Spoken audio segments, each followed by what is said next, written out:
Sí se ve, maestra. Ok, muchas gracias. Muy bien.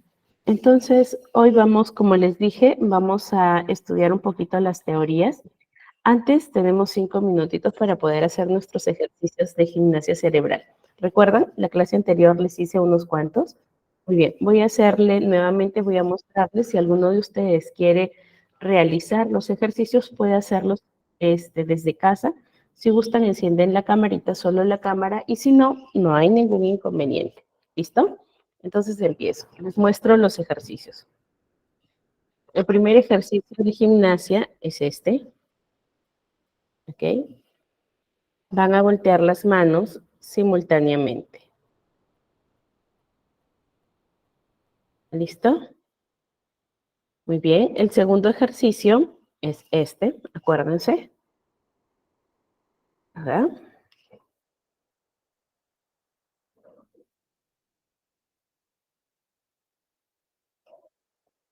Buenos días. A ver, ¿quién lo está haciendo?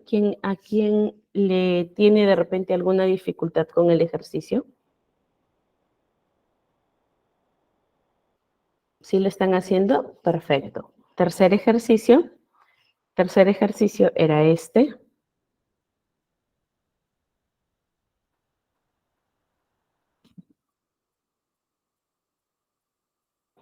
Ujú.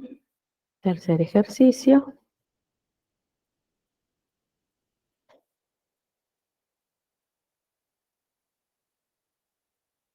Muy bien. Cuarto ejercicio era este de acá,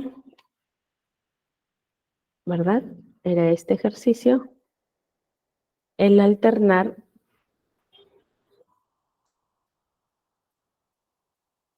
¿ok? Alternando siempre.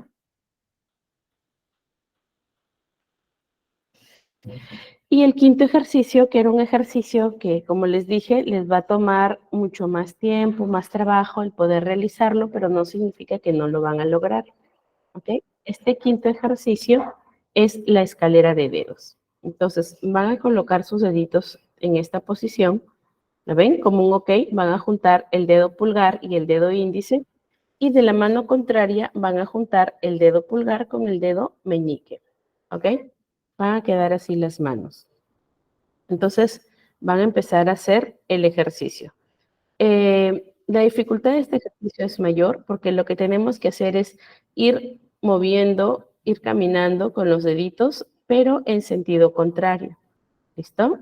Al mismo tiempo. ¿Ok? Vamos a hacer nuestro ejercicio. Miren, ya cambié la posición. A las finales ustedes deben terminar en esta posición, contraria siempre. ¿Ya? Contraria siempre. ¿Ok? Entonces vamos a hacer el ejercicio. Nos quedan 2 minutitos y a mí todavía me cuesta hacerlo. Necesita bastante concentración, pero sí ya lo estoy logrando. ¿Ok? A medida que vayan practicando, se les va a hacer mucho más sencillo el que podamos ir mejorando la capacidad de realizar el ejercicio sin estar concentrados completamente. ¿Listo? Entonces vamos a poder utilizar la alternancia de la atención, hacer 2 tareas al mismo tiempo, en simultáneo. Muy bien, vamos a empezar.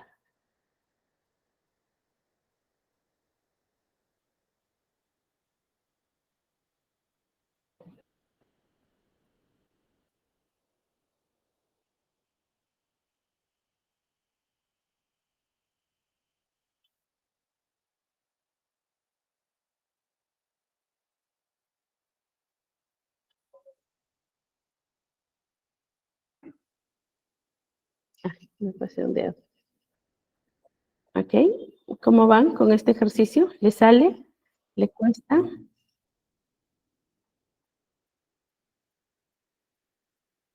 ¿Ven?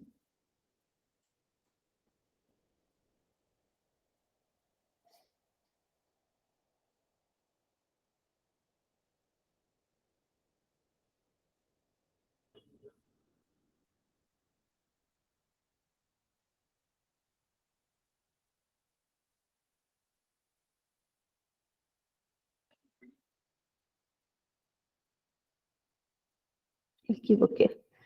¿Ok? Muy bien. A ver, ¿cómo les va con el ejercicio? ¿Pudieron hacerlo? ¿Sí? ¿Les cuesta? ¿Les duele la mano? ¿No les sale? ¿Se frustran? A ver, coméntenme. ¿Cómo estás, Adolfo? A ver. A ver, vamos a ver cómo te va. ¿Ya? ¿Sí? La escalera de dedos estás haciendo. Ok. A ver. Luz. A ver, Adolfo. Bien. Ajá, muy bien. A ver. Bien. Ya. Bien. Ajá. Salió. Perfecto. Muy bien. Recuerda que tiene que llegar en sentido contrario siempre. Ujú. Sí, sí, sí, sí. Perfecto. Te ha salido bien. Ok, ¿ya ven? Ahora, así como lo ven Alonso, estos ejercicios lo que ayuda es que en primer lugar, nosotros tengamos confianza en sí mismo. El logro, la motivación de lograr las cosas nos ayudan mucho a reforzar esta capacidad que tenemos. A Alonso le duelen las manos, sí, les van a doler. Les va a doler incluso hacer este simple ejercicio, les va a doler la muñeca.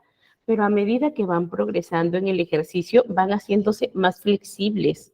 Es como cuando uno empieza a hacer ejercicio del cuerpo, empiezan a doler los músculos, ¿cierto? Ya luego empieza a hacerse más ligero. Miren, yo les cuento experiencia personal. Yo no podía hacer esto, no podía doblar este dedo, llegar aquí, era imposible. Me dolía un montón, tenía así un dolor grandísimo de ambas manos.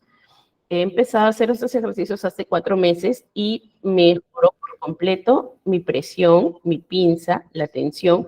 Entonces son ejercicios. Incluso una persona me preguntaba, ¿estos ejercicios ayudan con la psicomotricidad? Sí, no solo con la psicomotricidad, también ayudan con la flexibilidad cognitiva. Yo presto atención, me concentro. Lo otro es que también me ayuda a que yo pueda motivarme, ¿no? De que me sale, entonces tienes mucho más ánimo. Así que son ejercicios muy buenos que ustedes incluso pueden utilizar para trabajarlo en el aula, cuando los chicos estén aburridos, o estén tensos, o estén muy inquietos. Y también pueden utilizarlos en casa. ¿Listo? Entonces, muy bien, manos a la obra. Ahora sí, ya dispuestos a estudiar cuáles son estas teorías del desarrollo cognitivo. ¿Listo? ¿Me confirman si se ve? ¿Sí? Perfecto. Muy bien. Entonces, vamos a empezar con estas teorías. Muy bien. Ay, casi se cierra. Luz, levantaste la manito. Dime. Luz, ¿quieres opinar antes de empezar con la clase? ¿No? Ok, entonces bajamos la manito. ¿Listo? Muy bien. Empezamos. Ah, hola, ¿cómo estás, Margarita? Ah, Lourdes, Irene. Bienvenida, bienvenida a clase. Luz, abriste tu camarita. Luz, avísame si es que necesitas algo, decir algo. Yo ya voy a empezar la clase. Si es que necesitas comentar y de repente no se puede por tu audio, usa el chat. ¿Sí? Perfecto. Muy bien. Vamos a empezar con nuestra clase. Como les decía, es muy importante que nosotros entendamos cuáles son estas teorías y lo que vamos a trabajar hoy son las teorías, las implicaciones que tienen estas teorías en el aprendizaje o el desarrollo cognitivo en el aprendizaje y cuáles son las estrategias que vamos a utilizar para promover el desarrollo dentro del aula. ¿Muy bien? Y al finalizar vamos a aplicar un ejercicio desde la teoría del desarrollo cognitivo de Piaget. ¿Bien? Entonces, aquí en la primera laminita ustedes van a observar que hay varios teóricos, ¿no? 9 teóricos. Estas 9 personas, estas 9 teorías postuladas por estos teóricos, lo que buscan es hablar o lo que buscaban en ese entonces era demostrar que no solo se tenía que estudiar la conducta, ya que el desarrollo o el boom cognitivo viene en contrapropuesta del conductismo. Entonces, ellos lo que dicen, oye, no solo es la conducta, no solo es lo que hacen, también son los procesos que están implicados internamente en la ejecución de alguna actividad o alguna acción. Entonces, el desarrollo cognitivo se va a referir a estos cambios en la forma en que nosotros como personas utilizamos o hacemos para pensar, para razonar y para procesar la información. Esto a medida que vamos creciendo y madurando. Entonces, una de estas teorías es la de teoría del desarrollo cognitivo de Piaget, que lo que indica es que las personas por estadios, por etapas, vamos a ir representando o vamos a ir viendo cierto avance. ¿Ok? También, ¿quién nos habla de estas teorías? Por ejemplo, Vygotsky, el de la derecha, acá, la teoría sociocultural. Entonces, esta teoría sociocultural, postulada por Lev Vygotsky, nos habla también de cómo el entorno va a influir en el aprendizaje. Vamos viendo la teoría del desarrollo moral de Kohlberg, la teoría del desarrollo del aprendizaje por descubrimiento de Brunner, la teoría del aprendizaje significativo, que es de Ausubel, lo de los niveles de aprendizaje, que es de Gagné, la teoría de las inteligencias múltiples, que es de Ganner, que la deben conocer, es bastante usada o conocida. También tenemos la teoría del desarrollo psicosocial de Erickson y la teoría del procesamiento de información de los Richard Atkinson y Chiffre, que es sobre todo esta teoría de procesamiento de información en la que se basa las teorías o la similitud que hacen esta teoría de compararlo a que nuestro funcionamiento cognitivo es como el de una computadora, ¿no? Entonces, estas son las teorías que vamos a ir conociendo hoy. Nos vamos a centrar en las más importantes o en las que engloban más que todo el desarrollo cognitivo. Muy bien. Entonces, vamos por la primera. ¿Han escuchado la teoría del desarrollo cognitivo de Piaget? ¿Sí? ¿Se les hace conocido? ¿Les suena por allí? ¿Sí? Muy bien. ¿Qué es lo que postula Piaget? Piaget dice que el desarrollo cognitivo se va a dar por etapas. Él postula 4 etapas, que es la sensoriomotora, la preoperacional, operaciones concretas y operaciones formales. La primera es de los 0 a 2 años. La preoperacional es de 2 a los 7 años. Las operaciones concretas de 7 a 11 y las operaciones formales desde los 11 hasta que dejamos de existir. Muy bien. Entonces, ¿qué es lo que va a explicar? ¿Qué es lo que nos explica Piaget a través de esta teoría? Es que los niños van a construir activamente la comprensión de su mundo a través de la interacción que tienen con su entorno y que también el pensamiento de estos niños se va a desarrollar a través de estas etapas. Entonces, allí yo les he indicado las etapas, les voy a ir mencionando de qué se trata cada etapa. ¿Okay? En la etapa sensorio-motriz, los niños van a explorar el mundo a través de sus sentidos. Entonces, ¿qué es lo primero que utilizan? El sentido del oído, del gusto, del tacto, del olfato, de la visión, ¿no? Ellos a través de los sentidos van a ir explorando y también de acciones físicas. Entonces, van a aprender sobre cómo es el mundo que los rodea, sobre su realidad, y también van a desarrollar la noción de objeto permanente, entendiendo que los objetos sí siguen existiendo incluso cuando ya no están a la vista, ¿no? Por ejemplo, vamos viendo ejemplos, ¿ya? Al nacer, ¿qué hacen los niños como reflejo innato? Succionan, ¿verdad? ¿Verdad? Ese reflejo innato que les permite alimentarse. Pero a medida que van creciendo, porque recuerden que es hasta los 2 años, el niño ya no solo va a alimentarse por la succión, va a solicitar también comida, ¿verdad? Entonces, a medida que va creciendo, va viendo un progreso que les permite que ellos sigan alimentándose. En cuanto a la coordinación perceptiva, es que los niños también a medida que crecen, ellos van haciendo o van coordinando sus acciones motoras con las percepciones sensoriales. Por ejemplo, el coger objetos, ¿no? El de asir objetos. Y al principio cogen un objeto, sueltan y cogen otro. No es que con las 2 manos cogen más objetos. Les muestras un objeto y lo cogen, y luego les muestras otro, lo tiran y te cogen el otro objeto. Al principio, cuando tú les guardas o les quitas de la vista, ellos pierden completamente la atención, porque aún no comprenden que el objeto sigue existiendo, a pesar de que no lo vea. Y a medida que va creciendo, ya cuando se va acercando a los 2 años, ya cuando se va acercando a los 2 años, el niño ya va teniendo o va desarrollando esta capacidad de la representación mental del objeto, aunque no lo esté mirando. Entonces, por ejemplo, el juego que solemos utilizar, ¿no? Coges el objeto y se lo ocultas y dices, ¿dónde está? Y él mire y señala, por ejemplo, una mano. Y ve el objeto. Entonces, va relacionando que a pesar de que no lo ve, el objeto sigue allí. Muy bien. De 2 a 7 años, en esta etapa preoperacional, los niños van a comenzar a utilizar símbolos. También van a hacer representaciones mentales. Utilizan el juego simbólico. Sin embargo, en esta etapa, el pensamiento va a estar marcado porque es bastante egocéntrico, ¿ya? Está centrado en solo su perspectiva y en esta etapa aún no son capaces de realizar operaciones lógicas. Hay niños que sí, pero normalmente lo que se evidencia en esta etapa es que no pueden realizar estas operaciones lógicas todavía, ¿ya? Como el pensamiento es egocéntrico, en esta etapa tienden a ver el mundo desde su perspectiva.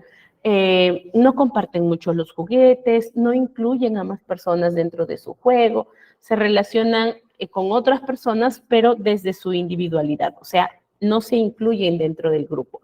Yo me puedo acercar a otros niños que están, pongamos, en el parque, pero juego solito, ¿ok? En esta edad, entre los 2 y los 7 años, ya los niños también van desarrollando el pensamiento simbólico.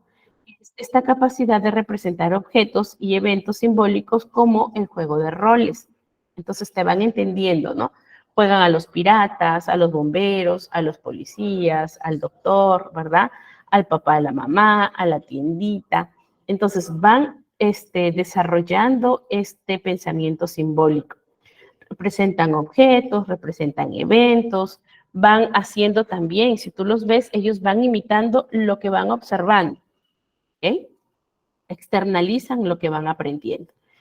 En la etapa de las operaciones concretas, que es de los 7 a los 11 años, en esta fase ya los niños van a adquirir la capacidad, de realizar operaciones mentales lógicas, con objetos que ya son más concretos. Entienden también lo que es la conservación, clasifican objetos, comprenden también la seriación y ordenan objetos según un criterio. ¿Ok?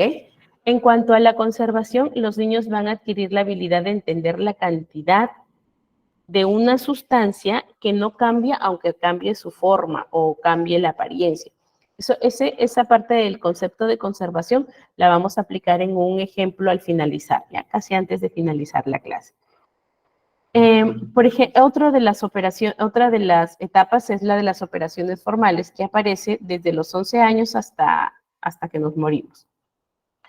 En esta última etapa, los chicos van a desarrollar la capacidad de razonamiento abstracto y también hipotético, ¿ya?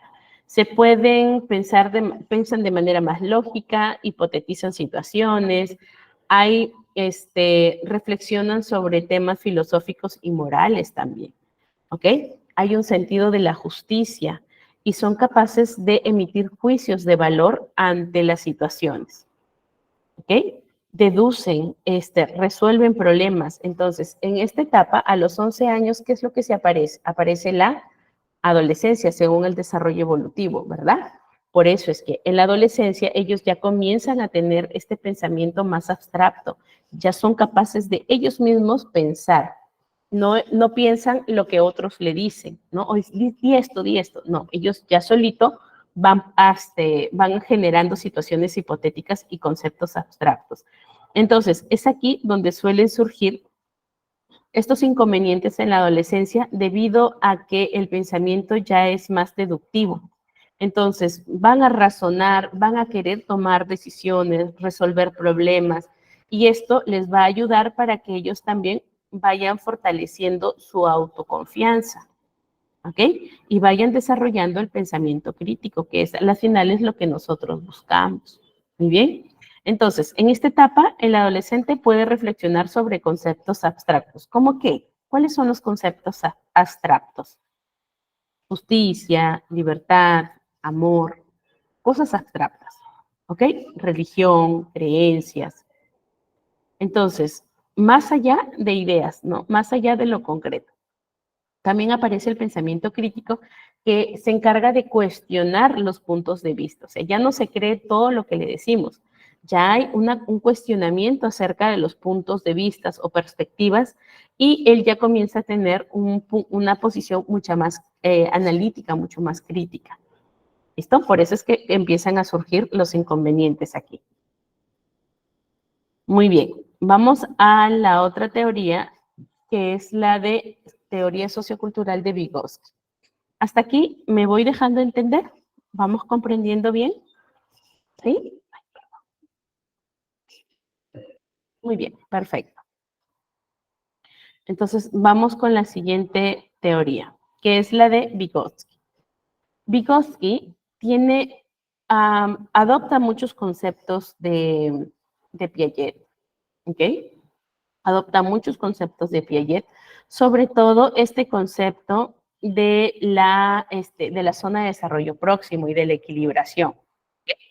Piaget decía que en los niños, a medida que van creciendo, van buscando este equilibrio cognitivo, que significa el equilibrio entre la asimilación y la acomodación. Entonces, cuando se enfrentan a nuevas experiencias o información nueva, ellos pueden entrar en un estado de desequilibrio y este desequilibrio los motiva a reorganizar estos esquemas que ellos van teniendo para que se adapten a la nueva información. Esa es la equilibración. Y el otro concepto de la zona de desarrollo próximo es que los niños pueden aprender con la ayuda de otras personas. Ya, eso lo habla Piaget y también lo había tocado, lo toca también Vygotsky. Pero Vygotsky ya empieza a desarrollar su teoría sociocultural a través de este concepto de la ZDP, porque Piaget enfatiza que el entorno sociocultural es muy importante en el desarrollo cognitivo. Según él, el aprendizaje y el desarrollo van a ocurrir a través de la interacción, ¿ya? Entre las personas y también la ayuda de adultos o compañeros que tengan un poco más de capacitación que la persona que está aprendiendo. Entonces, la teoría del desarrollo próximo o la ZDP es la brecha que tienen entre donde está el individuo y a dónde puede llegar a estar. Entonces, esta distancia entre donde estoy y mi potencial se les llama zona de desarrollo próximo. ¿Ok? Y este es el rango de aprendizaje que es mucho más efectivo y tiene mucho más significancia. Entonces, ¿cómo se los ejemplifico? Un niño de 1 año, tú les pones los bloques y lo que hace es tirarlos, ¿no? Los desarma, los dispersa. Pero a medida que va creciendo, ¿ya? El adulto puede ir enseñándole que los bloques son para apilarlos, por ejemplo. Entonces, al principio no entiende y nuevamente vuelve a desarmar, pero llega un momento en que ya observa a través de la interacción cómo se juega con esos bloques y él comienza también a apilar los bloques, ¿verdad? Empieza también a armar un rompecabezas más complejo. Entonces, a través de esta interacción, si les pones solo los juegos, no los van a entender, pero si a través de la interacción, ellos van a poder completar el juego. ¿Listo? Ese es con un niño, un adolescente, por ejemplo, o un estudiante mucho más grande. Entonces, puede resolver problemas matemáticos de forma individual, pero si yo le incremento la dificultad del ejercicio, de repente él va a necesitar de otra persona o asistencia del profesor para que puedan abordar o desarrollar estos problemas que son mucho más avanzados, digámoslo así. Pero yo ya no lo estoy dejando aquí en lo que sí sabe, estoy exigiendo escalar, ¿verdad? Pasar al siguiente nivel para que vaya creciendo su capacidad. Entonces, allí está lo que es la ZDP y también viene el otro concepto que es el andamiaje. El andamiaje es más que todo la estrategia educativa que nosotros vamos a utilizar para proporcionarle apoyo o proporcionar esta estructura en el proceso de aprendizaje del individuo. Es parecidito a la ZDP. La ZDP es la brecha y el andamiaje es la ayuda que le proporcionamos. ¿Ok? Entonces, el que tú muestres cómo hacer un ejercicio, el que entregues pautas claras, el que de repente un compañero con un poco más de instrucción o un poco más de información le proporcione apoyo para realizar cierto trabajo. Entonces, ese es el andamiaje, ¿ya? La mediación se va a referir al uso de las herramientas o la tecnología que podemos utilizar para poder resolver las dificultades o los problemas. Muy bien. El desarrollo en la interacción social es más que todo el papel que juega el lenguaje, ¿ya? Ya que el lenguaje va a jugar el lenguaje va a jugar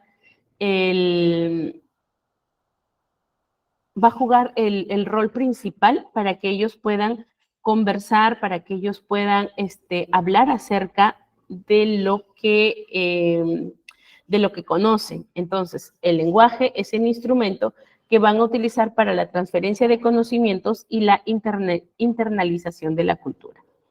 ¿Ah? ¿Hasta aquí vamos bien?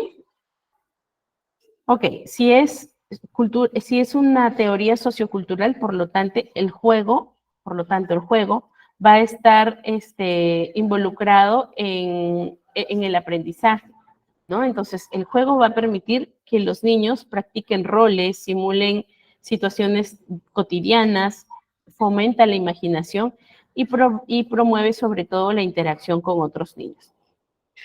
Cuando empieza la educación inicial, de frente los mandamos a cuadernos a los niños, ¿no? ¿Verdad? ¿Qué empezamos? Con la exploración de su cuerpo, con la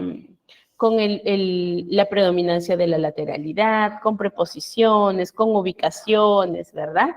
Empezamos por allí. Luego empezamos con la expresión de las emociones, con el juego, para ver que ellos vayan aprendiendo habilidades sociales. Entonces, el juego es fundamental para que ellos vayan aprendiendo, ¿ya? Y el otro concepto, que es la internalización y la externalización.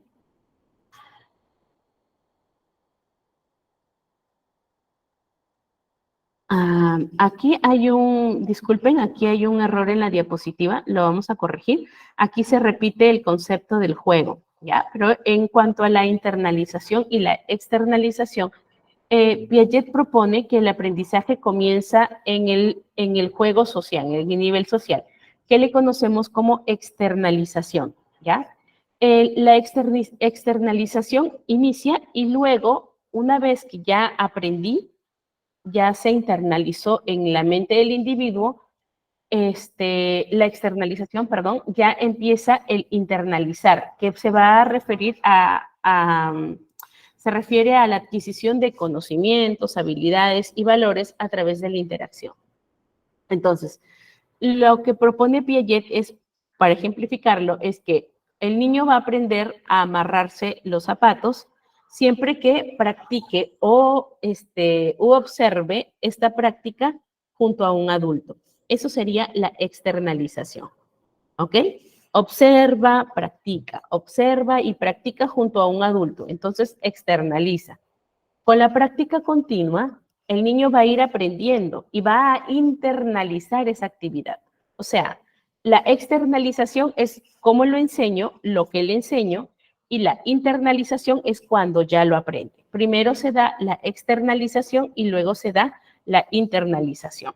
¿Ok? Entonces, a medida que vaya practicando, esto va a empezar a desarrollar en él la habilidad de poder amarrarse los zapatos de forma independiente. ¿Listo? ¿Y cómo va a aprenderlo? A través de la interacción. Entonces, estos dos conceptos también son importantes que nosotros los tengamos en mente, ¿ok? Internalizar es cuando yo le enseño, ¿ya? Cuando el nivel social empieza a ayudarme a que el niño vaya mirando. Esto en la teoría de Bandura diría que es el aprendizaje por observación. O sea, el niño mira la conducta que no tiene o mira lo que quiere replicar, y ese es aprendizaje por observación. Y dentro del aprendizaje, él reproduce, que sería la internalización, ¿no? Reproduce la conducta que ya observó. Ya lo vamos a ir viendo de aquí en un ratito para que lo entendamos también en la forma de Bandura. ¿Listo? Entonces, internalización y externalización, dos conceptos que también propone Vygotsky, hablando acerca de cómo se da el aprendizaje. ¿Listo? Entonces, resumiendo, Vygotsky habla acerca de la importancia de las interacciones sociales, de cómo esto de cómo la cultura y el lenguaje va a permitir el desarrollo cognitivo en las personas. Ya, esta teoría tiene mucho impacto en la educación y en los enfoques pedagógicos sobre todo. ¿Listo? Vamos a ir viendo ahorita la teoría del aprendizaje por descubrimiento de Brunner. ¿Hasta aquí tienen alguna pregunta?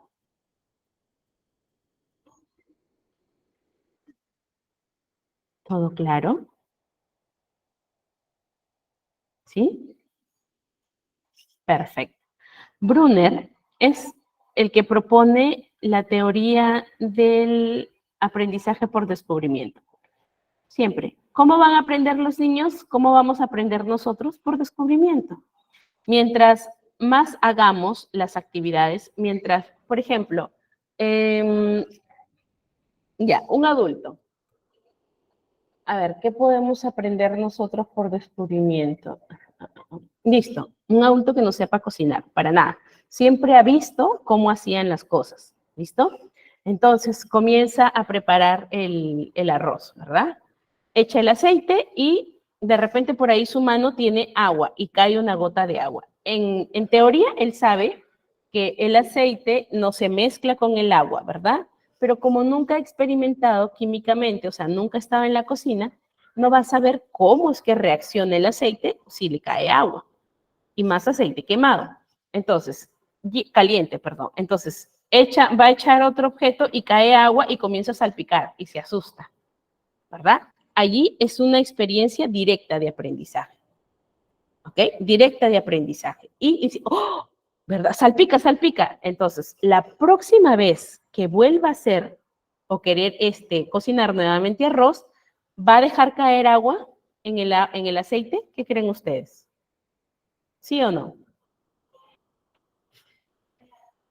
No, ¿sí o no? A ver, ¿están allí? ¿Siguen allí? No, ¿verdad? Muy bien, Adolfo, no, me dice Adolfo por cámara. Fiorella, muy bien. No, ¿por qué?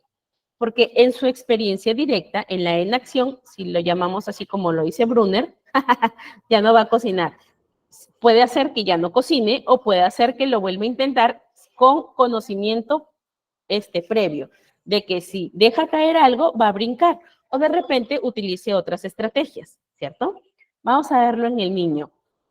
Si yo al niño le quiero enseñar acerca de las plantas, si yo le llevo una imagen de planta, aprenderá igual a que si yo lo llevo claro, Nélida, que si yo lo llevo al jardín y lo hago que explore cómo se siembra, cómo se siente una planta. Permítanme un ratito para cerrar la puerta y que no se mezclen los sonidos, ¿ya?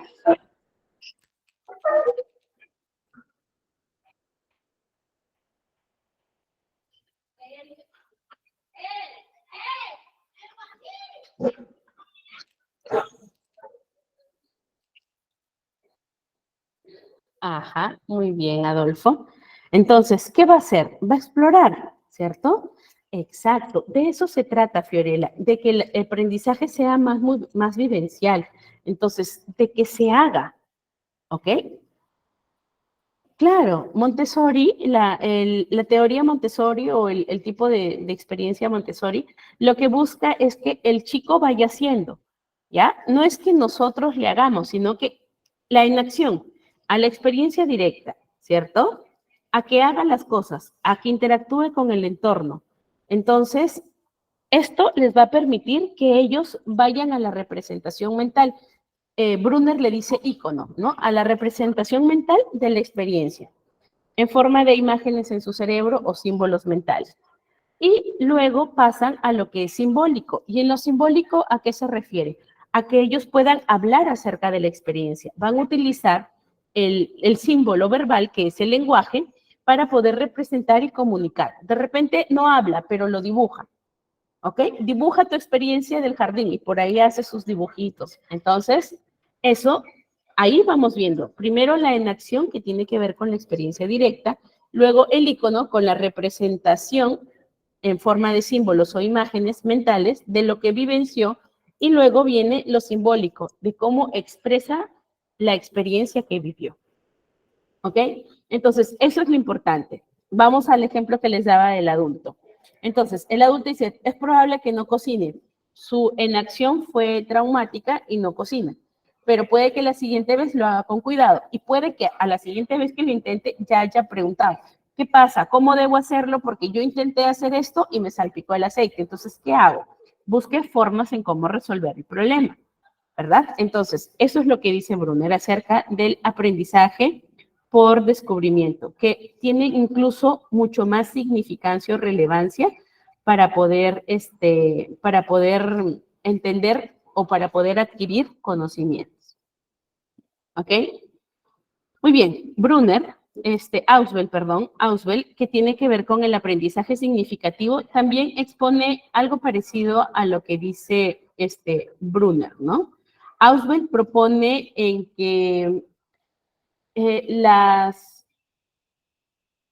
los conocimientos se relacionan, ¿ok? Con la estructura cognitiva que ya tiene el individuo. Entonces, lo que dice Auswell es cómo estos conocimientos se van a integrar de forma que sean mucho más significativos en el individuo a largo plazo. Porque si es significativo, va a acordarse bastante tiempo. Entonces, la premisa del aprendizaje significativo es que el aprendizaje es más efectivo cuando los conocimientos o ideas se van a conectar en tu estructura mental, ya en tu estructura cognitiva, con el conocimiento previo que ya venimos trayendo. ¿Y de dónde vamos obteniendo conocimiento previo? Según Brunner, desde la experiencia, ¿verdad? Desde la misma experiencia que tú vas teniendo, ¿ok? Entonces, una vez me preguntaron, ¿no? ¿El aprendizaje subordinado es igual al aprendizaje significativo? Pareciera que sí, pero en realidad el aprendizaje subordinado y el significativo son diferentes, aunque sí están bastante relacionados. El significativo tiene que ver con el proceso por el cual nosotros vamos a adquirir nuevos conocimientos y estos se van a conectar con los que ya tenemos, ¿ok? Entonces, cuando es significativa la información que nosotros vamos a almacenar, se genera nueva información y esto tiene un sentido que va a integrarse a la estructura que ya tiene previo el estudiante o el individuo. En cambio, el aprendizaje subordinado tiene que ver más con la estrategia específica que se basa en cómo voy a jerarquizar la información y cómo la voy a organizar estos conceptos nuevos en relación a lo que yo ya tengo. ¿Listo? ¿Hasta aquí vamos claros?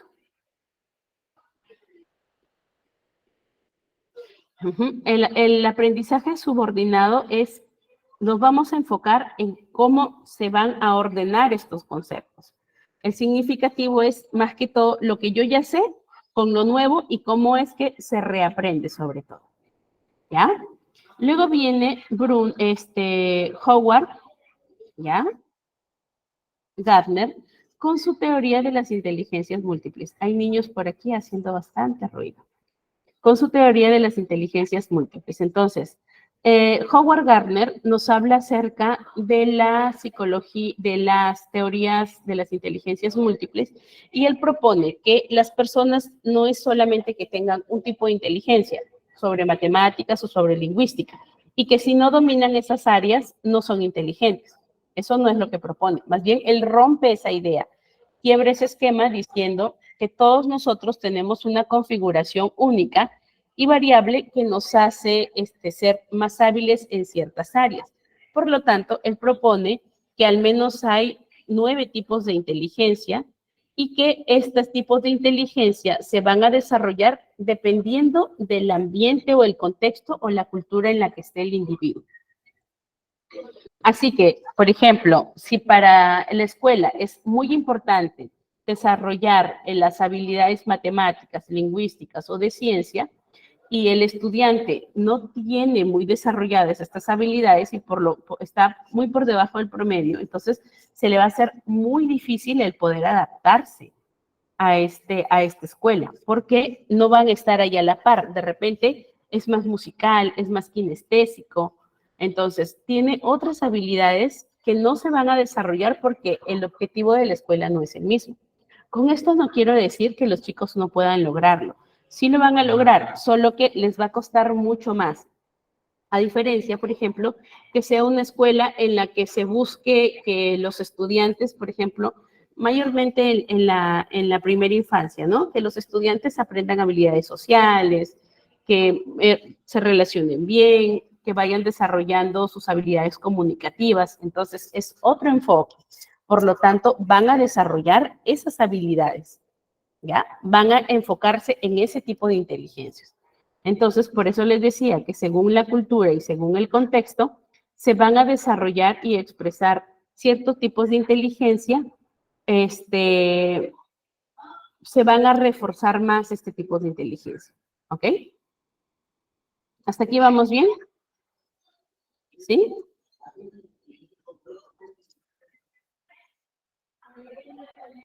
Muy bien, ahora ya hemos visto las teorías, ya hemos recorrido los conceptos acerca de qué se refieren con estas teorías, ¿ya?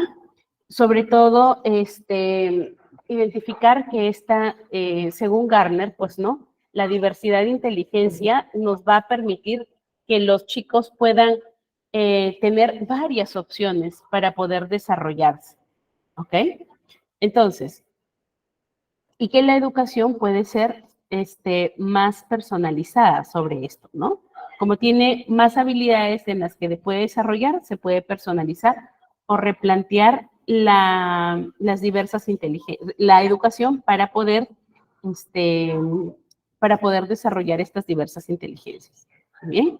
Y también a nosotros como docente nos permite que podamos tener distintos enfoques para poder llegar al aprendizaje, ¿no? Nos vamos a adaptarnos a las necesidades que tiene el estudiante para poder conseguir el aprendizaje. ¿Listo? Muy bien. Ahora, ¿cómo aplicamos estas teorías? ¿Cómo las aplicamos dentro de la escuela? ¿Ok? Primero, debemos tener en cuenta estas diferencias individuales, pues porque los estudiantes vamos a nosotros a observar o identificar cómo es que ellos comprenden y resuelven los problemas. Entonces, el docente, ¿qué va a hacer? Va a reconocer estas diferencias para que pueda adaptar las estrategias al aula, ¿ya? A las necesidades que tiene el aula. Eso es viendo los niveles, las diferencias individuales. Ahora, vamos a ver respecto a la comprensión.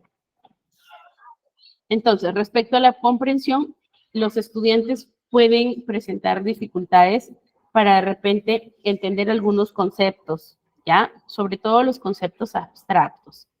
Entonces, ¿qué podemos hacer nosotros para poder fomentar esto? Entonces, vamos a ir presentando de manera gradual la información, de manera que al estudiante se le pueda hacer fácil la digestión del conocimiento. ¿Ok? Entonces, yo no me puedo, si es que no comprenden, por ejemplo, o no tienen conciencia de la justicia, o de repente mis estudiantes aún no están en esa capacidad de poder discernir, entonces yo no puedo pedirles que resuelvan un conflicto desde su perspectiva, porque aún no tienen esa capacidad. Entonces tengo que ir a la par, ¿ya? De manera gradual y de manera progresiva, de acuerdo a lo que ellos también van mostrando como habilidades. ¿Ok? Entonces, eso debo tener en cuenta cuando voy a plantear las estrategias para poder atender las diferencias individuales y la comprensión. En cuanto al aprendizaje colaborativo, Ya sabemos que Vygotsky va a resaltar la interacción social, ¿ok? Como la importancia que tiene para que se produzca el aprendizaje. Entonces, es importante que dentro del aula los trabajos en grupo puedan permitirle que los estudiantes puedan desarrollar problemas de manera más efectiva. No lo pueden hacer solos, ok, la hagamos en grupo. Más cabecitas piensan mejor, ¿verdad? Y cada uno puede hacer un aporte. Entonces, estas oportunidades que yo puedo utilizar para trabajar en grupos, para el aprendizaje colaborativo, me puede ayudar para que ellos puedan ir mejorando estas habilidades o adquiriendo o desarrollando estas habilidades. ¿Ok? Entonces, el aprendizaje colaborativo nos va a permitir que los estudiantes puedan relacionarse, dos, que puedan aprender de sus compañeros, tres, que puedan identificar quién va a ser ese proceso de andamiaje, ¿no? ¿A quién voy a recurrir cuando yo no conozca algo? Porque aquí es donde nos damos cuenta, ¿quién va a ser mi andamio? ¿Quién va a ser el que me va a ayudar a que yo pueda seguir creciendo en mi zona de desarrollo próximo? Y lo último es la retroalimentación y la guía que vamos a poder brindarles. Entonces, los estudiantes, de hecho, se van a beneficiar de la retroalimentación constructiva y de la guía durante su proceso de aprendizaje. Y nosotros como docentes debemos brindar estas pautas claras, proporcionar el apoyo, ¿no? Hay muchos casos dentro del aula que, por ejemplo, los chicos tienen miedo de preguntarle al profesor cuando no entendieron. Entonces, el maestro dice, ¿todos entendieron? Sí, dice. ¿Entendido el ejercicio? Sí. Y después tú los ves a los muchachos con caritas de, ¿en dónde estoy, no? ¿Qué estoy haciendo? Y dice, ¿entendiste? Y dice, no, profe, ¿por qué? No, pero ¿por qué no me preguntas? Es que me da miedo preguntar, ¿no? Entonces, el miedo siempre va a estar allí. Lo importante es que los chicos, a pesar del miedo, aprendan a hacer las preguntas. Y también esto nos va a permitir a que nosotros vayamos haciendo la evaluación. En realidad, estoy llegando a mis estudiantes, ¿ok? Estoy permitiendo que los chicos puedan, o sea, me estoy mostrando como accesible. Entonces, hay que brindar las explicaciones claras, clarificar para entender que me están comprendiendo, pedir que alguien explique la instrucción y luego proporcionar el apoyo para mejorar estas habilidades. ¿Ok? La guía, por eso, la retroalimentación y la guía nos va a permitir que el aprendizaje se vaya dando y sobre todo va a ir buscando lo que ya en otras lecciones vamos a ir aprendiendo acerca de fomentar un espacio seguro. ¿Ok? Permítame un ratito, por favor.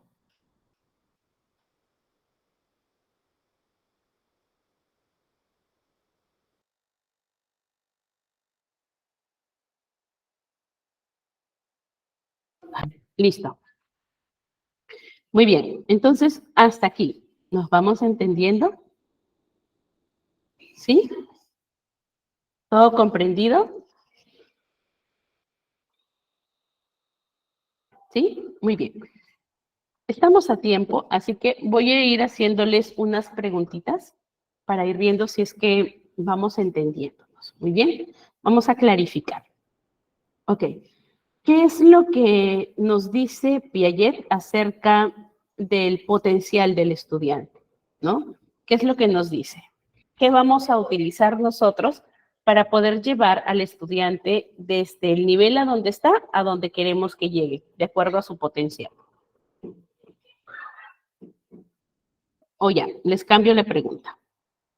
¿Cuál es el concepto que que Vygotsky refiere que es esa brecha? Ya, muy bien, Piaget. Que esa brecha, Vygotsky dice que es la brecha de donde está el niño y a donde puede llegar el individuo, no niño.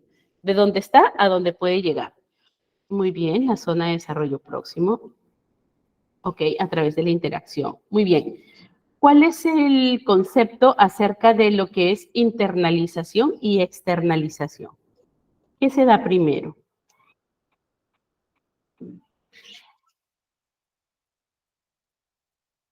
Muy bien, se da primero la externalización. ¿Y qué es la internalización?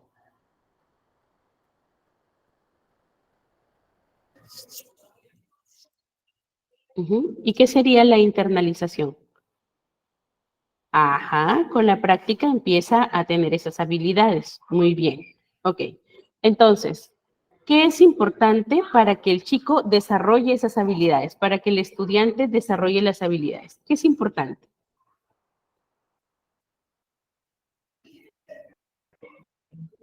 Ujú, ya, el lenguaje. ¿Pero qué es importante?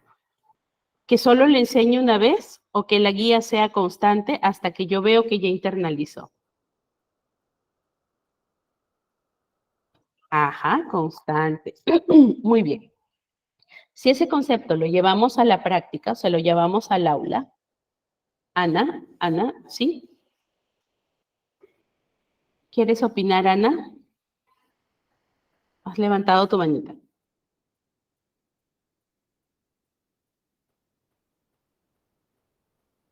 Es al maestro, sí, o sea, nosotros no podemos rendirnos porque los niños siempre van a preguntar o así no pregunten, porque hay niños solamente que miran como fijamente las cosas y uno piensa que ya con ver ellos ya aprendieron. No, es la práctica, la práctica. Cuando uno practica, las cosas se aprenden mejor, se aplican mejor, se arriesgan al pensamiento y al sentimiento y a la conciencia. Sí. Gracias, Ana. Es cierto. Por eso es importante que dentro del proceso, cuando yo estoy enseñando algo, siempre clarifique, ¿ok? Y esté siempre atento a lo que el estudiante puede mostrar. A veces no lo dice, pero lo muestra con sus expresiones o con su cuerpo, ¿no? O tú ves que los chicos comienzan a hacer, ok, te captaron la idea. Pero si tú ves por ahí un chico que está así mirando, tonteando, de repente y dices, ok, este niño no entendió la consigna y vas con él, ¿verdad? Ahí aplicarías lo que hablamos de la zona de desarrollo próximo, esa ayuda o el andamiaje, ¿no? Esa ayuda que vas a proponerle al estudiante para que llegue a donde tiene que estar. Entonces, el andamiaje es el apoyo que puede ser del maestro o puede ser de sus propios compañeros. Entonces, por ejemplo, los grupos o en el trabajo colaborativo, se utiliza mucho esta técnica de andamiaje, porque en el colaborativo lo que buscamos es que los mismos compañeros puedan ir enseñando, aunque el estudiante no pida ayuda. Y otras veces el estudiante pide ayuda a sus pares, ¿ok? Y cuando ya no se conoce algo, pedimos ayuda del modelo, del maestro en este caso. Entonces, es importante que nosotros tengamos en cuenta estas teorías para que podamos ir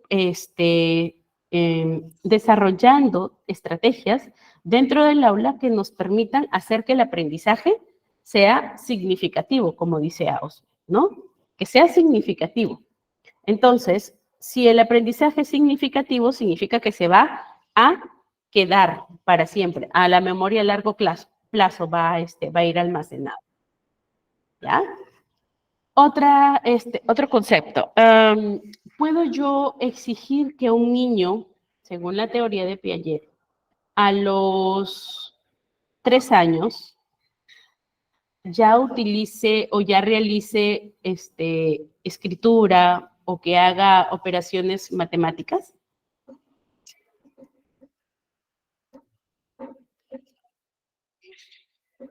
Y si no las hace, puedo decir, ¿hay un retraso? No, ¿por qué no?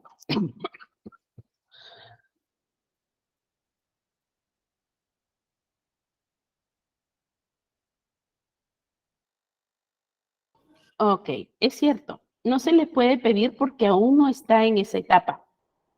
Hay niños que lo hacen, 3 años, 4 años, y dicen, ya yo sé sumar, ¿no? Y te suman 4 más 3 y te suman 7. Y hay niños que lo hacen utilizando todavía los manos, los dedos u objetos, y hay niños que lo hacen mentalmente. Y está bien, bien por ellos. Pero no está dentro de la etapa. Significa que ese niño va en promedio, va un poquito más arriba del promedio. O sea, tiene un rendimiento un poquito más alto. Pero en esa etapa yo no le puedo exigir a los niños que hagan esa actividad porque aún no está dentro de sus capacidades. ¿Ok? El niño a los 2 años, yo le digo, es egoísta. Permítanme un ratito. ¿Puede entonces, a los 2 años, yo puedo catalogarlo como egoísta?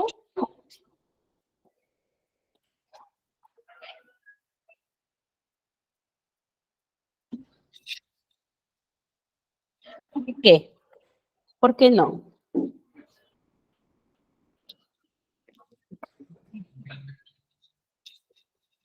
¿Por qué no lo puedo catalogar o decir, es egoísta, el niño no comparte? Exacto, porque a esa edad todavía el juego o las relaciones van a ser egocéntricas, ¿verdad?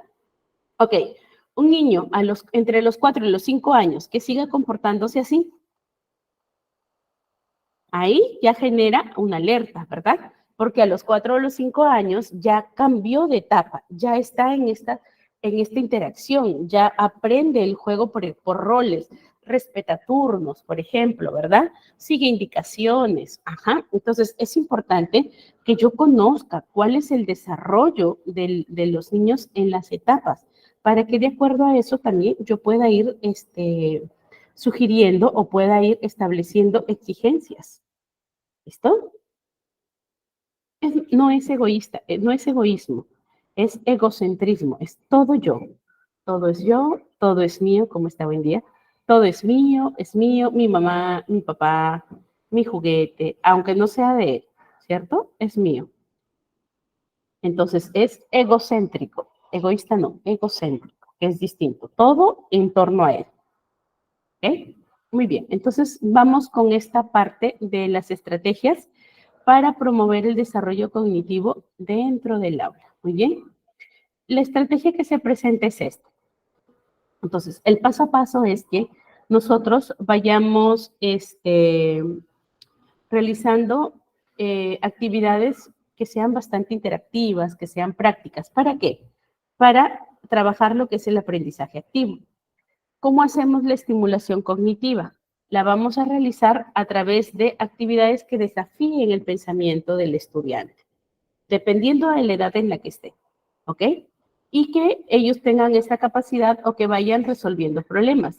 Ahora, los niños a los 3 años, a los 2 años, ¿resuelven problemas? ¿Qué creen ustedes? ¿Sí o no?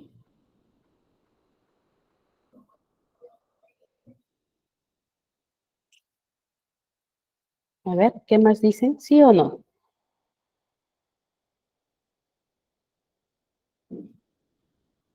Ajá, según su edad, sí, claro que resuelven, ¿verdad? Siempre resuelven. No son los mismos problemas que nosotros, pero es un problema, ¿verdad? Sí resuelven, Victoria. Resuelven de acuerdo a su edad. Por lo tanto, nosotros cuando hacemos la estimulación cognitiva debemos proponer actividades de resolución siempre, de resolución de problemas. ¿Listo? El que el niño, por ejemplo, hay una corriente que habla acerca de que no se debe negociar con los niños, de que se debe llegar a acuerdos. Pero para llegar a acuerdos, primero se les enseña a negociar. Y el negociar para ellos representa un problema, porque tienen que escoger entre una u otra opción. Por lo tanto, sí resuelven problemas, sea la edad que sea. ¿Listo? Una vez que ya aprende a resolver problemas, una vez que aprende a negociar, una vez que ya entiende cuál es la dinámica, ya podemos llegar a acuerdos con los niños. ¿Ok? Lo otro, el uso de la metacognición. Dice que es el proceso de pensamiento y aprendizaje. ¿Ok? Reflexionar. Esto que aprendí, ¿para qué lo aprendí? ¿Dónde lo voy a usar? ¿Cómo lo voy a usar? ¿Para qué me sirve? ¿No? Entonces, eso es importante, el uso de la metacognición. Con niños pequeñitos no vamos a poder utilizar la metacognición, pero sí podemos utilizar, por ejemplo, el que el niño se aprenda a poner los zapatos. ¿Para qué le va a servir, verdad? Para que él pueda adquirir autonomía. Entonces, ponte los zapatos y todos le asistimos. Y a veces nosotros cometemos ese error, ¿no? Todos le asistimos en casa. Llegan al jardín y pues en el jardín no lo asiste. En el jardín lo que promueven es la autosuficiencia, ¿cierto? Entonces, comenzamos a enseñarles, ahí está, en acción. a llevarlos a que ellos hagan la externalización primero, ¿no? Que ellos hagan, les enseñas, los guías para que se pongan los zapatos, los guías para que se vayan poniendo el short, los guías para que se pongan el polo, que es difícil. El polo sí, en realidad, entre los 5 años lo van consiguiendo, otros bastante rápido, pero el que se puedan desvestir y empezar a vestirse ya es un progreso. Entonces, el uso de la metacognición es hazlo, ¿ves que? Tú vas a poder solo, ¿verdad? Luego, solito se pone los zapatos y ya está vestido el niño, pero ha empezado desde la externalización, ha empezado desde entender a qué etapa puede ir haciéndolo, ha empezado desde el mostrarle cómo hacerlo, según Piaget, según Bandura, según Vygotsky. Entonces, te vas dando cuenta que las teorías hablan parecido, ¿no? Parecido hablan, pero tenemos que ir teniendo en cuenta qué conceptos o qué actividad va a desarrollar ese concepto que según la teoría se debe ir adquiriendo a tal edad o en tal etapa. ¿Okay? Luego viene la integración de la tecnología. La tecnología no solo se refiere a los aparatos tecnológicos, ¿ya? Sino también se refiere a esos recursos que tú vas a utilizar para enriquecer el aprendizaje. ¿Okay? Entonces, por ejemplo, si a un niño tú le estás enseñando a ponerse los zapatos o a que a su lateralidad, ¿verdad? Derecha, izquierda, ¿qué hacen siempre? Siempre se ponen los zapatos volteados. Entonces, ¿qué recurso o qué tecnología o qué recurso vas a utilizar para poder enseñarle a colocarse bien los zapatos? ¿Le haces mirar un video y lo va a hacer? No, entonces tienes que ir a la acción. Puedes colocar colores que identifique un color y otro color y los objetos pueden estar pintaditos con esos colores para que identifique cuál es derecha, cuál es izquierda, lateralidad. O de repente ponerle muñequitos que al unirse sepan que la imagen va así. ¿Ok? Entonces puedes utilizar estrategias o vas a utilizar herramientas que te ayuden a enriquecer el aprendizaje, no solo tecnológico. ¿Listo? En la escuela, la adaptación curricular es darte cuenta de cuáles son las necesidades de tu estudiante y de acuerdo a estas necesidades ir desarrollando individualmente algunas actividades para poder ayudarle a mejorar al niño. En primera infancia, ¿no? Tenemos niños entre 2 y 3 años, algunos todavía usan pañal. Entonces, lo primero que hacen llegando al colegio es, no, cuando sabe que ya no quiere que le ayude a estar listo. ¿Qué es lo primero que hacen ahí? Quitarle el pañal, ¿cierto? Quitar el pañal. El que aprenda a utilizar, por ejemplo, el baño, el vacín, o el que él vaya controlando su interés, es un gran progreso para el niño y le da cierta autonomía. Entonces, yo allí voy viendo, el niño ya tiene que empezar a jugar, pero yo lo veo que todavía usa pañal, yo lo veo que no deja el biberón, entonces empiezo con esas actividades, de acuerdo a sus necesidades. Muy bien. No hay una edad, ¿ok? No hay una edad específica en que ellos se van a limpiar solos, pero desde pequeños hay que irles enseñando a cómo limpiar. Primero con juguetes, les enseñas, les vas simulando, luego que ellos lo hagan solo. No se va a limpiar bien. Luego tienes que limpiar tú, pero ya les vas dando la oportunidad, les vas enseñando que ellos vayan haciéndolo, ¿ok? Hay muchos niños o muchos papás que no dejan que los niños se limpien por un tema de adversión, por un tema de asco. Y los niños aprenden eso. Entonces, el limpiarse, no, me limpio porque... Pero si de pequeño les enseñas cómo deben limpiarse, entonces a medida que van avanzando en edad, ellos lo van a hacer solo y va a llegar un momento en que lo va a hacer solo. Entonces puede hacerlo a los 3, a los 4, a los 5. Pero resulta que si a los 5 todavía tú no les has enseñado y recién vas a empezar a enseñarle, entonces va a tardarse más en que pueda hacerlo solo. ¿Verdad? No hay una edad específica. La autonomía se va enseñando gradualmente hasta que la adquiere. Puede ser a los 2, a los 3, a los 4. Hay niños que a los 2 o 3 años ya saben, por ejemplo, coger una silla, subirse a un mueble y coger una fruta y comerla. ¿Ok? A los 2 años o a los 3 años. O de repente un niño ya sabe servirse un vaso de agua y tomarlo. O el niño ya sabe que su tetina va a estar en tal sitio y coge la tetina y lo toma, ¿verdad? Entonces, ahí vamos viendo autosuficiencia. Pero si el niño a los 4 años dice, agua, agua, y está sentado y te pide agua y tú corres y le das el agua, ¿le estás enseñando autonomía? No.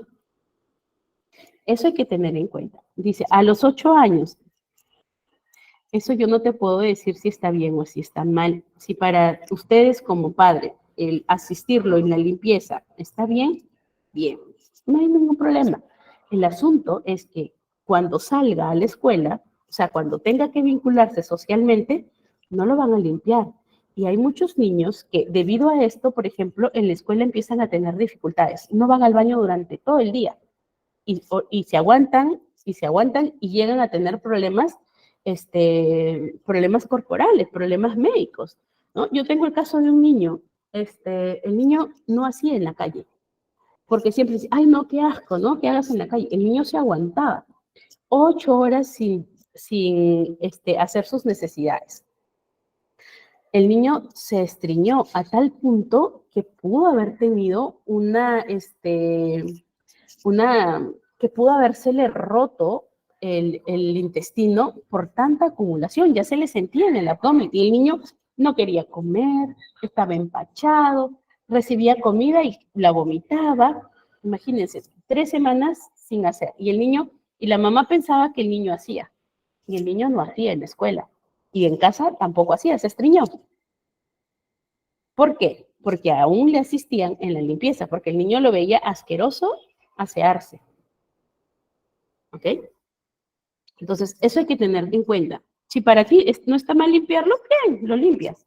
Pero en la calle vas a estar tú para limpiarlo, cuando vaya a la escuela vas a estar tú para limpiarlo o hay una persona que lo va a hacer por ti. Entonces, eso es lo que hay que tener en cuenta. ¿Listo? Muy bien. A ver, por acá me dice ejemplos de...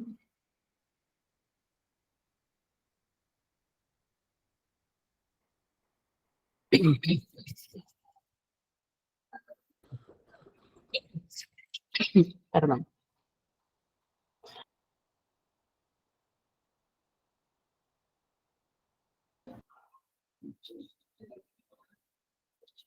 A ver, algunos comen solito. Rocío dices, cuando ya sabe, ya no quiere que le ayudes. Ah, te dice, yo voy a ponerme. Sí,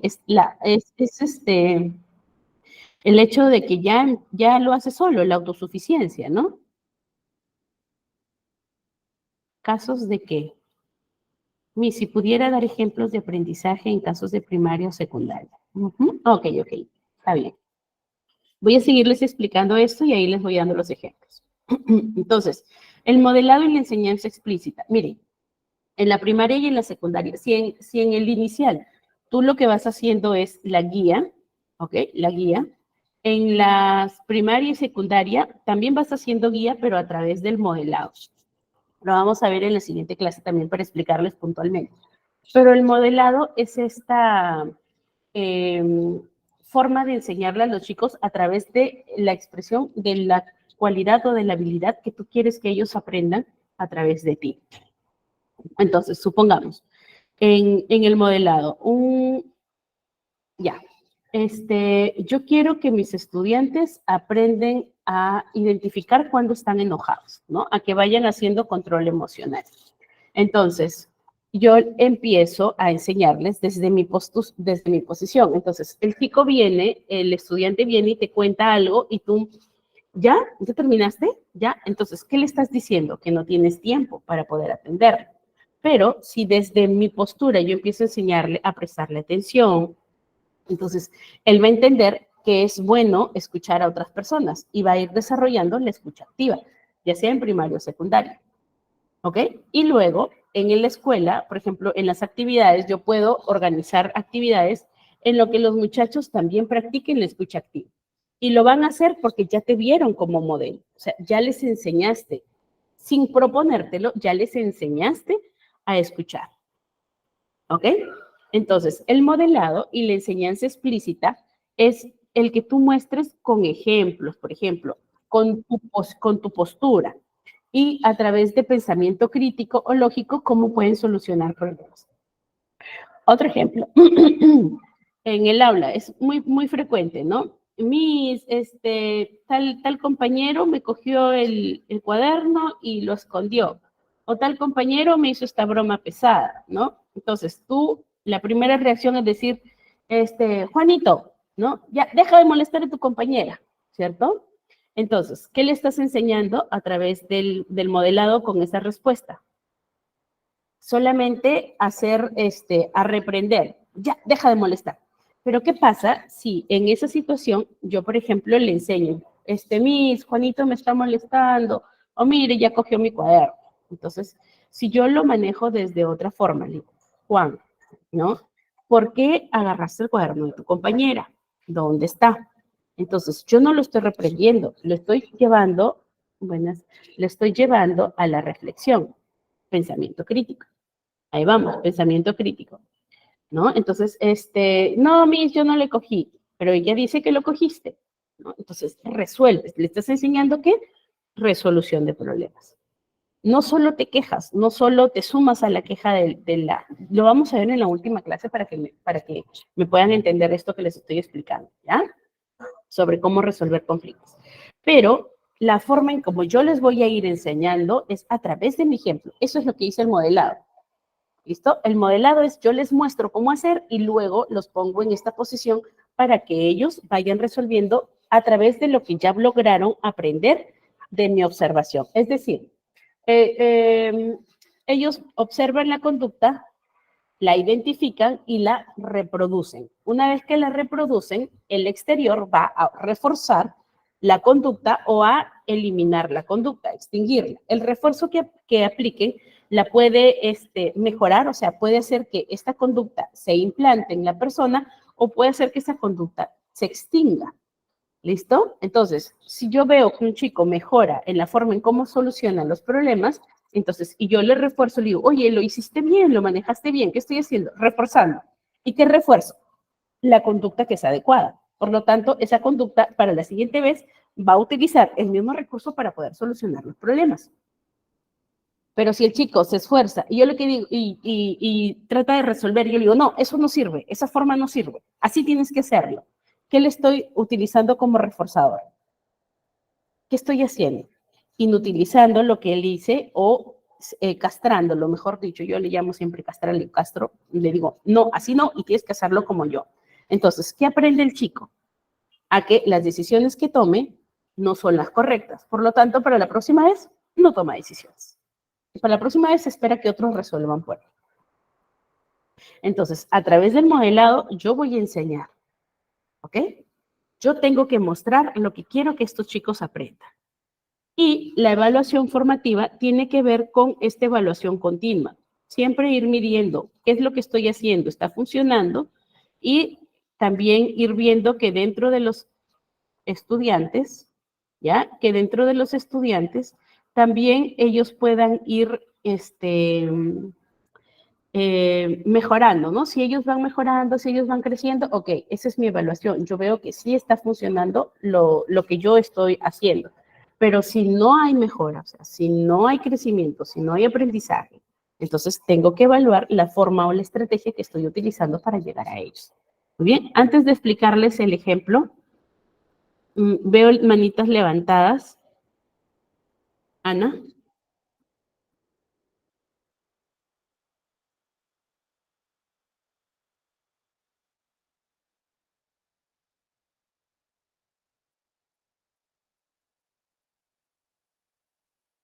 No, no, no, es que no la había bajado, qué pena. No te preocupes. A ver, por acá. ¿Qué dice? Mi niño tiene 4 años y aún no controla. Ok, ¿se hace cuándo?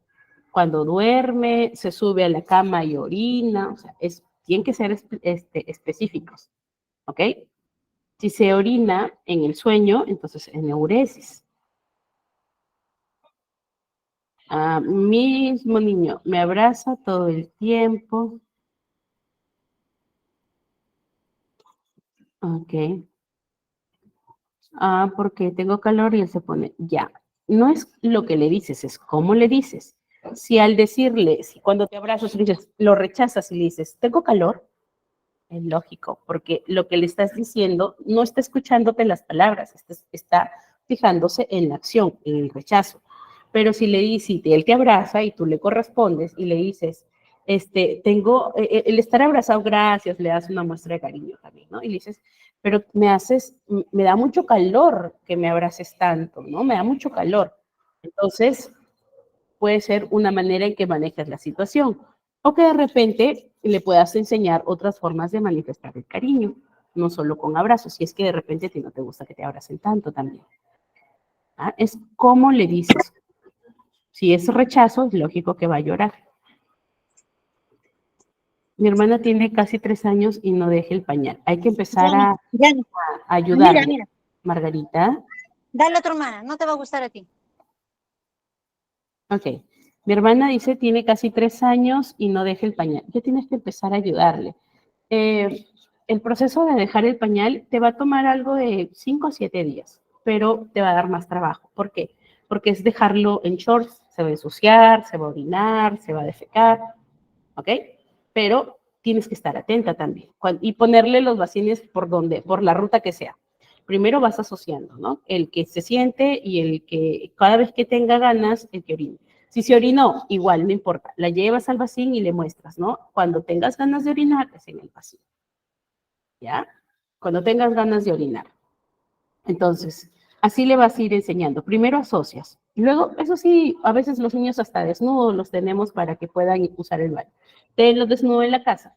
Luego lo vas asociando. El que quiere orinar, en el vacío. El que quiere orinar, en el vacío. ¿Listo? Se hace, no importa. O tú le ves al niño que ya está, por ejemplo, está jugando y está moviendo las piernas, o está apretando las piernas, o está de un lado a otro que no sabe qué hacer, al toque, te orinas, al baño, al baño, al baño. Ya lo ves, tienes que estar observando por eso. ¿Ya? El que deje el pañal es más que todo observación y atención en el instante. ¿Listo? Puede deberse a factores biológicos. Consume mucha agua antes de dormir. Puede ser que, a ver qué más puede pasar que el niño se orine. Que consuma mucha agua antes de dormir. Uno, puede ser biológico. Lo otro, si no consume agua y tú ya viste que el niño durante el día controla esfínteres y solo en las noches se orina, puede ser que haya algún miedo o simplemente no ha terminado de controlar esfínteres. ¿Ok? Entonces es diferente, pero nos estamos saliendo de la clase, ¿acuerdas? Entonces, nosotros tenemos que ir viendo cómo debe ir creciendo el alumno de acuerdo a la edad. ¿Ok? De acuerdo a la edad. Entonces, lo primero hay que ver, por ejemplo, en este caso que les voy a mostrar, utilizando este ejercicio, ¿ya? De la conservación, aquí está, sí lo ven, ¿verdad? Ok. ¿En qué etapa, de qué edad a qué edad es las operaciones concretas? ¿Se acuerdan? ¿De qué edad a qué edad? ¿Se acuerdan?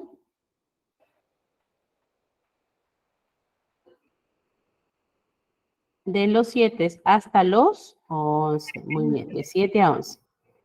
Listo, de 7 a 11. Entonces, en esta etapa ya los estudiantes van a aprender este concepto de la conservación. ¿Y a qué se refiere con el concepto de la conservación? Es que, supongamos, 1 litro de agua va a ser la misma cantidad en una botella de 1 litro, en una botella de 3 litros o en un envase, por ejemplo, en una olla que yo ponga el agua. Supongamos, ¿listo? La conservación significa que se mantiene el mismo tamaño independientemente de la forma del recipiente. Entonces, lo llevamos al aula. Yo les quiero enseñar a los estudiantes a conservar la cantidad de líquido. Puedo utilizar envases de formas y tamaños distintos, pero siempre la misma cantidad de agua. Entonces, yo lo que voy a hacer es que coloquen tenerle, por ejemplo, la cantidad de agua, ¿ya? La cantidad de agua, y que la vayan vaciando de un envase a otro. Entonces, al principio van a hacer el experimento. ¿Listo? Ellos van a hacer el experimento. Entonces, empezamos. con la introducción, que es lo que está en el margen izquierdo: introducción, predicción, experimento, observación, reflexión, generalización, aplicación y explicación, es los pasos a pasos, ¿ok? Entonces, ¿cómo introduzco el tema? Introduzco el tema haciendo una pregunta abierta. Por ejemplo, ¿ustedes creen que esta cantidad de agua, y tú haces el ejercicio, ¿no? ¿Es la misma cantidad de agua en este otro recipiente? Sí, no, Miss, es distinto. Este tiene más, este tiene menos. Ok, hacemos otra pregunta.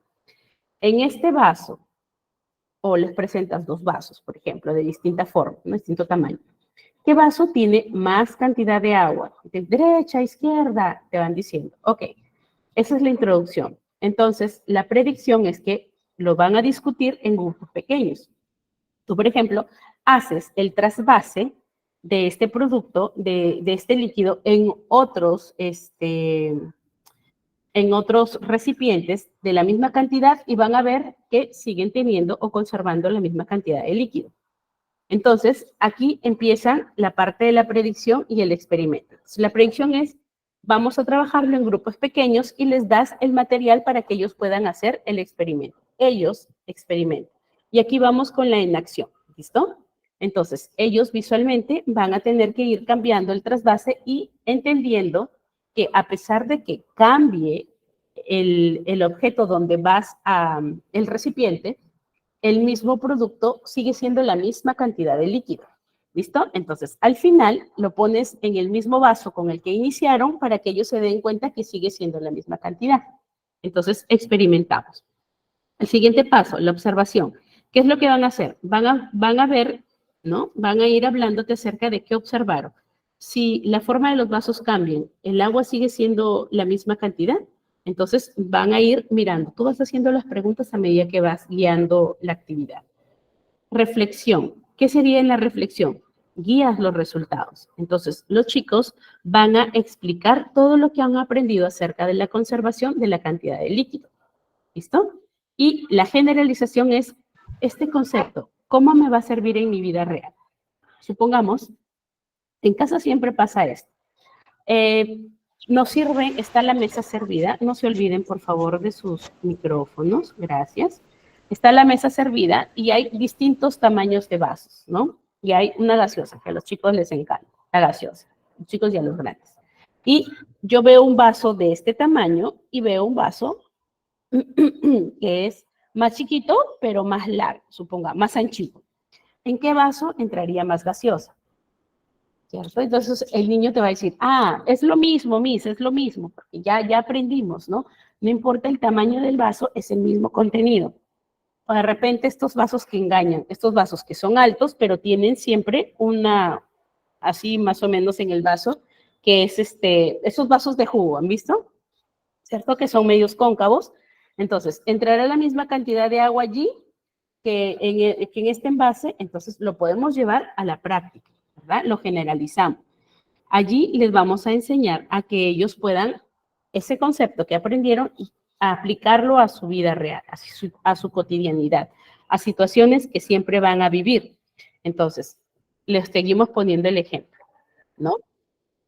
De esta mesa, ¿quiénes tienen más cantidad de líquido servido? Entonces, no sé, el vaso que es más grande. Volvemos a hacer el ejercicio. A ver, pasamos ese vaso a este vaso de aquí, que es el más alto. ¿Es la misma cantidad? ¿Entra la misma cantidad? Entonces, empiezo a relacionar el concepto. Y luego empiezo con la aplicación, que es la forma en cómo vamos a transferir este concepto que ya aprendimos a situaciones que me pidan resolver problemas matemáticos. Entonces, ¿cuál era el tema? Conservación, lo que iba a enseñar. Pero yo este concepto lo puedo utilizar para hacer trabajos matemáticos. Ahora, la de la conservación, ¿solo lo puedo utilizar en nivel primario, en esta etapa? No, también lo puedo utilizar en la secundaria. Hay chicos que todavía no comprenden este concepto. Entonces, si no lo comprenden, hago el ejemplo. Y si ya lo comprenden, paso de frente a lo que es la aplicación, ¿verdad? A que este concepto que ya comprendieron lo puedan resolver, o pueda ayudarles a resolver problemas matemáticos. Y en la última parte, que es la explicación, es que se les va a ayudar, o esta interacción que van a tener los chicos con el experimento, les va a ayudar a que ellos vayan construyendo activamente los conceptos y que va el concepto de conservación en este caso, y que vayan mejorando su capacidad para pensar, para deducir sobre todo, ¿ya? Entonces, vayan aprendiendo lo que es la lógica. Entonces, este tipo de ejercicios o este tipo de experimentos que es llevado a la acción, al experimento, a la ejecución, al descubrimiento, nos va a permitir que nosotros vayamos utilizando o vayamos desarrollando conceptos determinados. ¿Ok?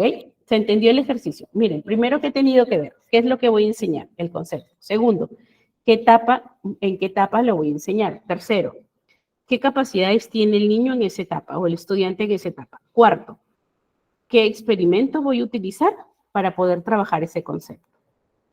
¿Listo? Entonces, eso es lo que debo tener en cuenta cuando yo quiero enseñarles algo a los muchachos. Para eso existen estas teorías. No para que solo saber qué es lo que dicen, sino para ir mixteando y cogiendo ciertos aspectos teóricos para poder aplicarlo al aula, para poder explicarlo allí. ¿Ya? En esta otra laminita están...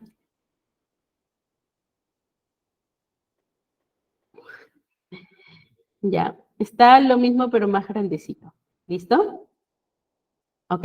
Hasta aquí, preguntas relacionadas al tema.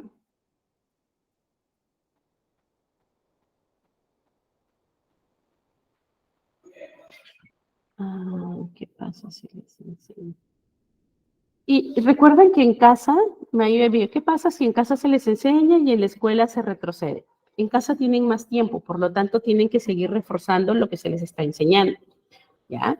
Y darle las herramientas también cuando ocurre esto de que en el aula los castran, porque puede pasar, en el aula los castren y en casa trabajamos muy fuerte, o al contrario, en el aula trabajamos muy fuerte para poder implementar algo en los niños y en casa los castran. Entonces, nos puede pasar en estas situaciones. Lo importante es darle las herramientas al estudiante, al niño, para que identifique cuando suceden estas situaciones y que pueda aprender a adaptarse o a reestructurarse. ¿Ok? Si en el aula te dicen no a todo, entonces en casa yo voy a trabajar con mi estudiante, con el alumno o con mi hijo en este caso, para que pueda identificar eso y pueda cortar ese no. Y en la escuela igualmente. Si el niño dice, no, pero en mi casa no me deja, entonces hablemos o les damos herramientas para que puedan aprender a conseguir las cosas de manera que fortalezca el aprendizaje que nosotros estamos desarrollando dentro del aula. ¿Listo? Ok, hasta aquí. ¿Preguntas? Ya, muy bien, Margarita. ¿Te parece si eso lo vemos en la siguiente clase? Porque ya nos estamos pasando del tiempo. Entonces, los dejo con Elizabeth para que nos pueda dar algunos alcances y hacer su dinámica de hoy. Y esto de cómo enseño lo estudiamos la siguiente clase, que de hecho va a estar relacionado. ¿Listo? Ok. Lo que pasa es que dice allí otro nombre. Ok. Muy bien. Entonces, espero que la clase de hoy les haya servido, hayan aprendido algo sobre los conceptos, sobre las teorías y